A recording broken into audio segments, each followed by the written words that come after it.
Ward number 2, 3 ને 4 જે વિસ્તારમાં અહીંયા વેસ્ટ ટુ એનર્જી નામની જે કંપની છે, જેનો પ્લાન્ટ છે, છેલ્લા ઘણા વર્ષોથી ચાલુ હતો.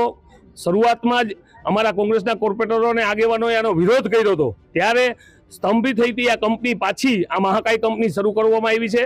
જામનગર નહીં પણ જામનગરથી બારે પણ અહીંયા કચરો લાવવામાં આવે છે. કચરો જે લાવે છે રસ્તામાં ઢગલા પાડતા આવે છે. લોડેડ ગાડીઓ ભરીને આવે છે, ઓવરલોડ ગાડીઓ આવે છે. આ વિસ્તારમાં જે ઝાડવા વાવ્યા છે એ પણ ક્યાંક ને ક્યાંક પ્રતિબંધ હોય આ ઝાડવા નહીં વાવવાનો. એવા ઝાડવા પણ ફરતીકોર તમે જોવો છો. કચરાના ઢગલા પડ્યા છે, ગંદકીનું સામ્રાજ્ય છે. અને આ વિસ્તારના જે મેહુલ પાર્ક, કૃષ્ણા પાર્ક, જલારામનગર, માટેલ ચોક, મચ્છરનગર, મુંબઈનગરના જે લોકો છે આનાથી ત્રાહિમામ છે. એના બાળકો બીમાર પડે છે.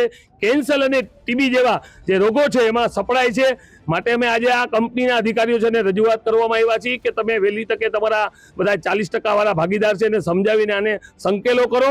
નહીતર કોંગ્રેસ આજે આ આંદોલનના મન્નાણ મહિના છે અને જ્યાં સુધી આ કંપની બંધ નહીં થાય ત્યાં સુધી કોંગ્રેસ આ કંપની સામે લડશે. જનતાના આરોગ્ય સાથે ચેડા નહીં કરવા દે.